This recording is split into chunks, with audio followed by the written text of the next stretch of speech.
యోహాను సువార్త 19వ అధ్యాయము 5వ వాక్యాన్ని చదువుకుందాం. యోహాను సువార్త 19వ అధ్యాయము 5వ వాక్యం.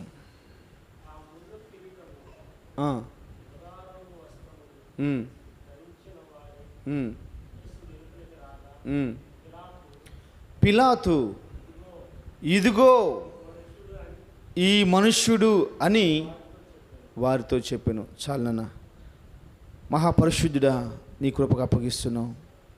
కొన్ని విలువైన మాటలు మాకు అందించమని యేసు నామములో ప్రార్థన చేస్తున్నాను తండ్రి, ఆమేన్.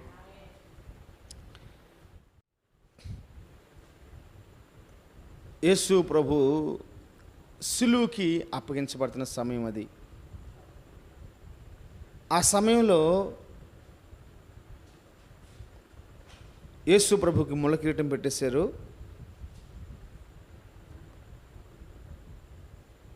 యేసు ప్రభుని తీసుకొచ్చేసి పిలాతు గొప్ప గుంపు బయట విస్తారమైన జనం వాళ్ళ ముందు నిలబెట్టి ఏం మాట్లాడుతున్నాడంటే, ఏమంటున్నాడు, ఈరోజు మీకు చెప్పే పాఠం ఇదే, ఇదిగో ఈ మనుష్యుడు, ఇదిగో ఈ మనుష్యుడు. నా ఆలోచన ఏంటంటే, యేసు ప్రభువుని బయటికి తీసుకొచ్చి పిలాతు ఎందుకని ఇదిగో ఈ మనుష్యుడు అని చెప్పాడు?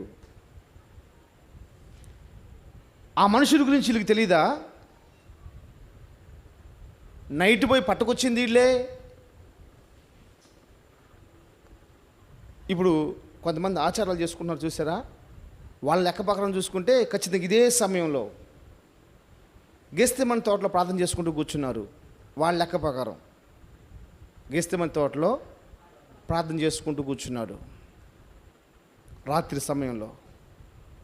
ఈ బందిపోటు సైనికులు, ప్రధాన యాజకులు కొంతమంది మనుషులు పంపించేసి దండెత్తి బందిపోటు దొంగను పట్టుకున్నట్టు యేసుప్రభు కాడికి పోయి పట్టుకున్నారు.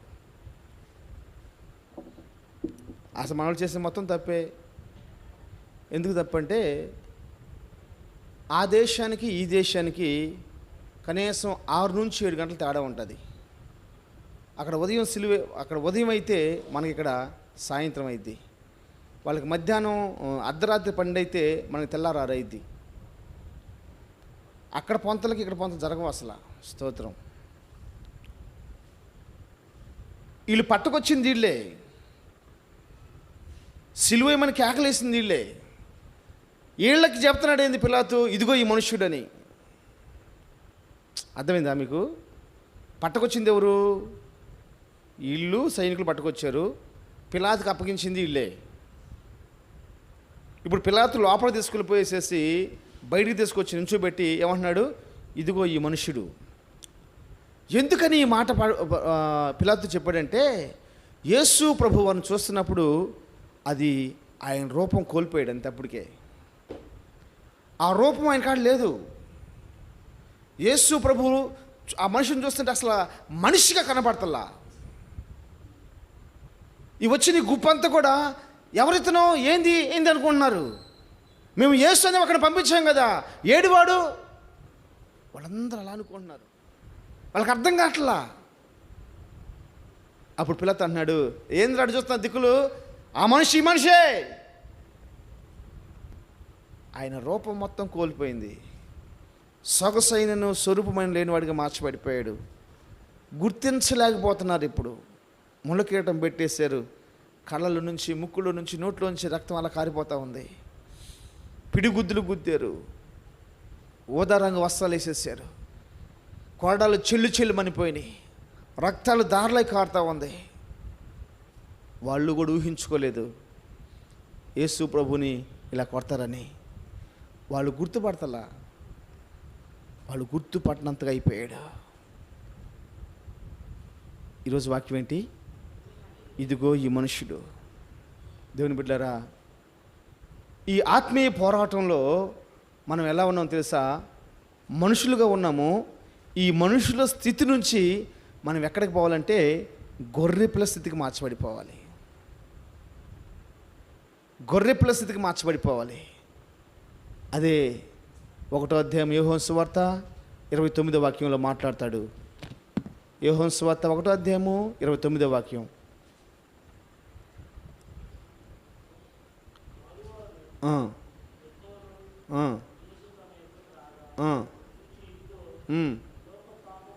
ఇదిగో లోక పాపములు మోసుకొని పోవు. ఇందాకేం చదివాం? ఇదిగో ఈ మనుష్యుడు. ఇప్పుడు ఇక్కడేం చదువుతున్నాం? ఇదిగో ఇదిగో లోక పాపములు మోసుకొని పోయే. ఇప్పుడు ఎట్లా కనపడుతున్నాడు ఈయనకి? గొర్రెపిల్ల కనపడుతున్నాడు. అంటే మన మనుషులమి ఎలాంటి స్వభావంలోకి పోవాలి తెలుసా? గొర్రెపిల్ల స్వభావంలోకి వెళ్ళిపోవాలి. 1,00,000 గొర్రెలు ఉంటేనంట, 1,00,000 గొర్రెలు ఉంటేనంట, ఆ 1,00,000 గొర్రెలకి మెదడు ఉండిద్దంట. మెదడు ఉంటుందంట. గొర్రెపిల్లలు 1,00,000 ఉంటే ఆ 1,00,000కి మెదడు ఉంటుంది.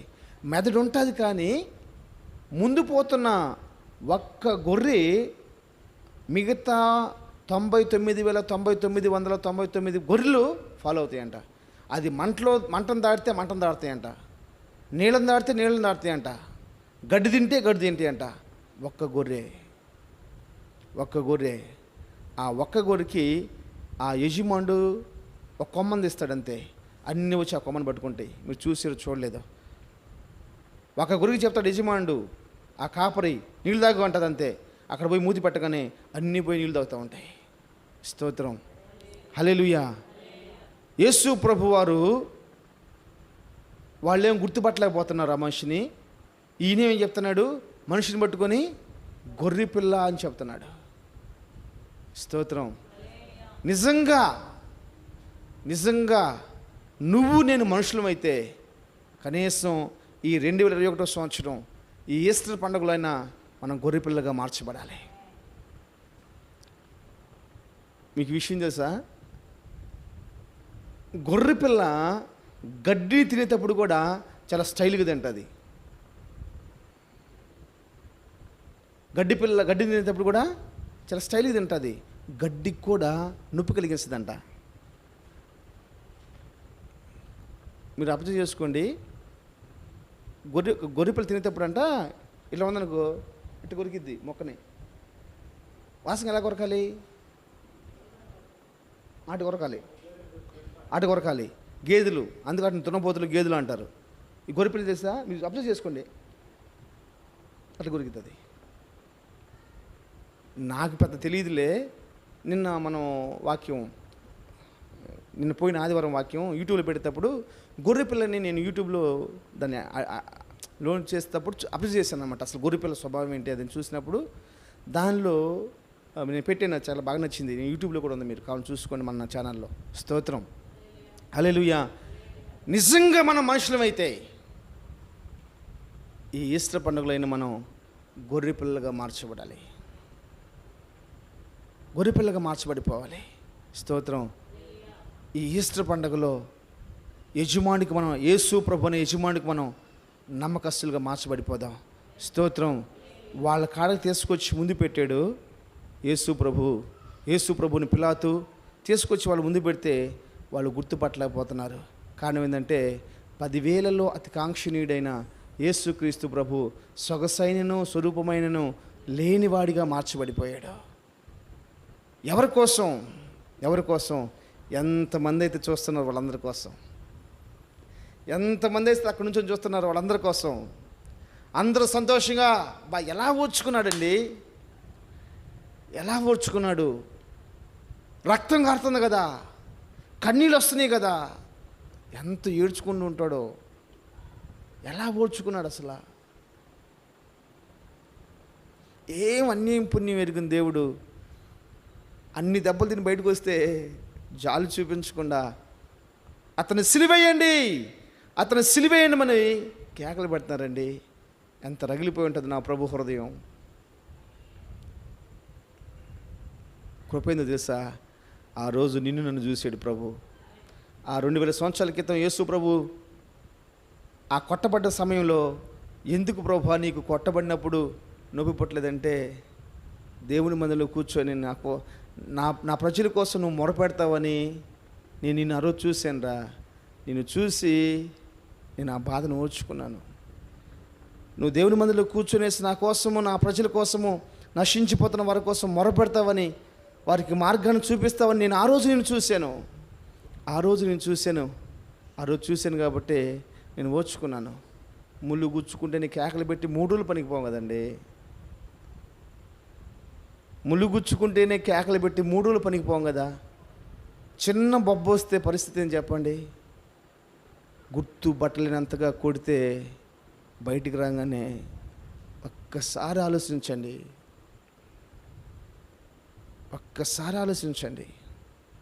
నిజంగా మనం కనుక మనుషులం అయితే ఈ 2021వ సంవత్సరం ఈ ఈస్టర్ పండుగలో ఒక మార్పు కనపడాలి. గొర్రెపిల్ల స్వభావంలోకి వచ్చేసేయాలి. గొర్రెపిల్ల మెడ కట్ చేస్తున్నా కానీ మాట్లాడదంటండి. కోడి కుక్కు కుక్కు అని చెప్పేసి అంటది, ఏం మాట్లాడదంట. మౌని అయిపోయాడు. 53 యెషయా గ్రంథం రాసుంటారు, చదవద్దు. మౌని అయిపోయాడు, ఆయన మోగోడైపోయాడు. ఎంత కష్టం, ఎంత వేదన, ఎంత కష్టం, ఎంత వేదన. ఎందుకో తెలుసా? లిమిట్ పెట్టుకొని, కొన్ని రోజులు పెట్టుకొని ఆ రోజులు మాత్రమే భక్తి చేయటం కోసం కాదు, శాశ్వతంగా నువ్వు నా ప్రభువుకి సమర్పించుకోవాలి. శాశ్వతంగా ప్రభువుకు నువ్వు సమర్పించుకోవాలి. ఇదిగో ఈ మనుషుడు, అవును రోయ్, నిజమే, ఈడేసు ప్రభువే, వాడిని సిలువేయండి అని అరుస్తున్నారు. వాడిని సిలువేయండి అని అరుస్తున్నాడు. ఇంట్లో సమాధానం లేకపోతే, మన పక్షాన్ని నిలబడి మాట్లాడేవాళ్ళు లేకపోతే ఎంత బాధపడతామండి, ఎంత నలిగిపోతుంది నీ హృదయం. నలుగురున్నారు, ఏం లేదు, చిన్న చిన్న మాట అనుకుంటారు. ఆ మాటల మీద నీతో ఎవరు మాట్లాడరు అంతే. సర్వభూమికి రారాజు అయిన యేసుక్రీస్తు ప్రభువారు పాపుల్లో చేరినవాడు పాపిగా నిలబడిపోయాడండి. ఒక్కళ్ళు లేరు నాన్న ఆయన చూసి బాధపడేవాళ్ళు, ఒక్కళ్ళు లేరు. ఒకళ్ళు చూసి ఎవరైనా బాధపడేవాళ్ళు ఉన్నా కానీ బయట ఉన్నారు, వెలుపులో ఉండిపోయారు. కొంతమంది దాక్కున్నారు, మమ్మల్ని కూడా తీసుకొని జైలు వేస్తారేమో, మమ్మల్ని కూడా తీసుకెళ్ళి కొడతారేమోనని. ఆయన సొగసైనను స్వరూపమైనను లేనివాడిగా మార్చబడిపోయాడు. తండ్రి నా ప్రియమైన కుమారుడిని ఆయన పిలుచుకున్నాడే. నా ప్రియమైన కుమారుడిని 2 సార్లు మనం బైబిల్ చదువుతాం. నా ప్రియమైన కుమారుడు అని చెప్పేసి దేవుడే పిలుచుకున్నాడే. ప్రియమైన కుమారుడు రక్తపు ముద్దగా మార్చబడితే తండ్రి హృదయం ఎంత పగిలిపోతుంది. ఒకవేళ నేను అనుకుంటాను, తండ్రి కనుక రాంబాబుని చంపేద్దాంరా అని చెప్పి అనుకుంటే, యేసు ప్రభు, అయ్యా ఒక్కసారి రాంబాబుకి అవకాశమే అయ్యా, ఒక్కసారి అవకాశమే అయ్యా, అంతగా నేను శ్రమపడింది ఆ ఒక్కసారి కోసం కదా. ఎప్పుడన్నా మీకు ఈ మాటలు గుర్తురావా? ఈ మాటలు నా గుర్తుకు రాకపోతే నేను పాపం చేస్తాను, నీకు గుర్తుకు రాకపోతే నువ్వు పాపం చేస్తావు. ఇంకా పాపం మనం చేస్తున్నామంటే అర్థమైందో తెలుసా? ఈ మాటలు మనకు గుర్తు రావట్లేదు అంతే. అన్ని దెబ్బలు తిన్నా కానీ, సొగసైన స్వరూపమైన లేకపోయినా కానీ, మాట్లాడటానికి నోరు లేకపోయినా కానీ ఏం చేస్తున్నాడు? డాడీ ఈ ఒక్కసారికి రాంబాబుని క్షమించేసి, ఈ ఒక్కసారికి అబ్బాయిని క్షమించేసే. దేవుడు మన జీవితాల్లో కూడా ఏదో గొప్ప ప్రణాళిక కలిగి ఉన్నాడు. ఆ ప్రణాళిక కింద తెలుసా? నువ్వు గొర్రె పిల్లలాగా మార్చబడిపోవాలి. నువ్వు మనిషివే. ఇదిగో ఈ మనిషి ప్రభు నాకు అలాంటి కృపను దయచేయను గాక. పక్కన వాళ్ళు చెప్పాలి, మనిషి వీడు దున్నపోతురా అంటారు. స్తోత్రం. వీళ్ళు మనిషి కాదండి, గొర్రెపిల్ల స్వభావం, చిన్నపిల్ల స్వభావం, యేసయ్య స్వభావం అని చెప్పాలి. గొర్రెపిల్ల స్వభావం, చిన్నపిల్ల స్వభావం, యేసయ్య స్వభావం అండి.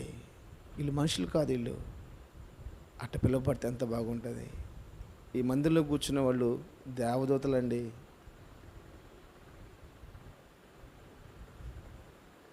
కత్తులతో కోస్తున్నా కానీ కోసుకోమని శరీరం వదిలిపెడతారు, కానీ నోరు తెరిచి ఒక్క మాట మాట్లాడంటే ఆ ప్రార్థనకి వెళ్ళేవాళ్ళు అని చెప్పంటే ఎంత బాగుంటుందండి. సాతానుడు పాస్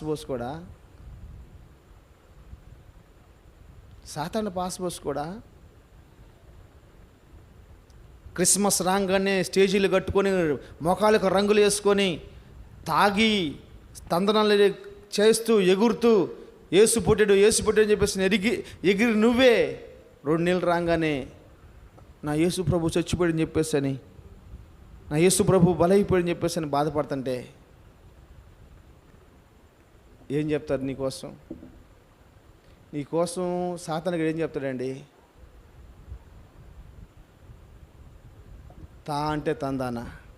ఎప్పుడు ఏ మద్దులు దరివేయాలో ఆ మద్దులు దరివేయటం నేర్చుకున్నారు క్రైస్తవులు. ఎప్పుడు ఏ మద్దులు దరివేయాలో నాకు తెలిసిన కొంతమంది ఉన్నారు. ఒకరోజు ప్రార్థనకు రమ్మని పిలిచారు నన్ను. సరే నేను పోయినాక వాళ్ళ సహవాసం స్తోత్రం హల్లెలూయా ఆమేన్ చెప్పరు. సరే నన్ను వాక్యం చెప్పన్నారు. నాకు మాటకు ముందు స్తోత్రం హల్లెలూయా వచ్చింది. ఏం చేయాలి? నా ప్రాణాలు బిగించి ఆ 2 ఎందుకు నేను చెప్పే మాటలు విలువైన మాటలు కాబట్టి ఆ మాటలు వాళ్ళు తీసుకుంటే కొంచెం ఉపయోగపడుతుంది అని చెప్పేసి అని నాకు హల్లెలూయా స్తోత్రం చాలా ప్రాముఖ్యం, దానికంటే కూడా వాక్యం ప్రాముఖ్యం అని చెప్పేసి అని నేను కొన్ని నిమిషాలు నా ప్రాణాన్ని బిగబట్టుకొని ఆ మాట రాకుండా చెప్పేశాను. మొత్తం అయిపోయింది. ఆమె అన్నారు, పలారం పెట్టి సరే అయిపోయినాక వాళ్ళతో మాట్లాడితే పక్కన వాళ్ళు మాది టీబీఎం చర్చ్ అంటున్నారు. వాళ్ళు ప్రార్థన పెట్టుకుందాం నువ్వు ఆ సేవకులు అక్కడ ఏమంటారు దాన్ని డీల్ చేస్తున్న వాళ్ళేమో టీపీఎం చచ్చేవాళ్ళు, నేను టీపీఎం వాడిని, వీళ్ళేమో ఇంకొక హల్లెలూయా చెప్పిన వాళ్ళు. ఇప్పుడు నువ్వు పిలిచింది నన్ను, ఇప్పుడు నేను పోయి అంతా అసలు అట్లా ఒకవేళ వాళ్ళని చేసినట్టయితే ఇంకా ఉద్యోగం ఉండేది. అంటే పరిస్థితి ఏంటంటే అలా మార్చబడిపోతున్నారు అంతే. తానే కాడ తందాన. వాళ్ళ పాస్టర్కి అవకాశం లేదు, వాళ్ళు వచ్చి కూడికి పెడతానికి వాళ్ళు పెట్టరు జ్ఞాపకాది కూడికలు అవన్నీ జ్ఞాపకాది కూడి పెట్టరు కాబట్టి ఇప్పుడు పెట్టేవాళ్ళ కాడికి పోతారన్నమాట. పెట్టేవాళ్ళ కాడికి పోసేసి అంతకుముందు వచ్చి నువ్వు ఏంది లెగిసిన స్తోత్రాలు హల్లెలూయా ఇంకేమీ లేదా మీకు అని ఒకప్పుడు తిట్టుకొని వాళ్ళ నాన్న చనిపోయిన జ్ఞాపకార్థ 25వ తారీఖు గుర్తుకు రాగానే వచ్చేసేసి పాస్టర్ గారండి ప్రార్థన పెట్టండి, పాస్టర్ గారండి, అట్లా అయిపోయింది. ఆ కుటుంబం చాలా మంచి కుటుంబం, నేనంటే బాగా ఇష్టపడతారు. నేను చెప్పకూడదు, కనీసం నేను వాళ్ళ ఇంటికి వెళ్తే 2-3 వేల రూపాయల కంటే తక్కువ కానుక. ప్రభువుకు మహిమ కలుగును గాక. హల్లెలూయా. అయినా కానీ నేను దాన్ని మెచ్చుకోవట్లేదు. యేసు రక్తమే చేయం అంటే తందాన కాదు. నేను చూసినప్పుడు వీళ్ళు మనుషులే కానీ గొర్రెపిల్ల స్వభావం కలిగిన వాళ్ళు. ఆ సంఘపోళ్ళు కూర్చోబెట్టి బ్లేడ్తో కోస్తుంటే నోరు తీసి మాట్లాడరు. ఈ ఒక్క సాక్ష్యం ఉందనుకో, పరలోకంలో ఉన్న నా తండ్రి ఎంత సంతోషపడతాడండి. పక్కన కూర్చోన్నాడండి, కోస్తున్నాడు.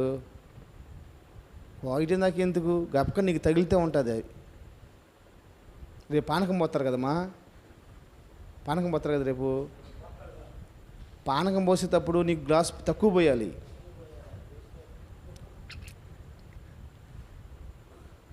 నలభై రోజులు ఏమైపోయింది అర్థం కాదు. స్తోత్రం హల్లెలూయా. దేవుడు మనకు శ్రేష్టమైన కృపను దయచేయను గాక. ఇదిగో ఈ మనుష్యుడు, కానీ మనుష్యుడు కాదు, గొర్రెపిల్ల. అవును ప్రభువా. అందరూ ఏకీభవించి ప్రార్థన చేద్దాం. కళ్ళు మూసుకొని కొన్ని నిమిషాలు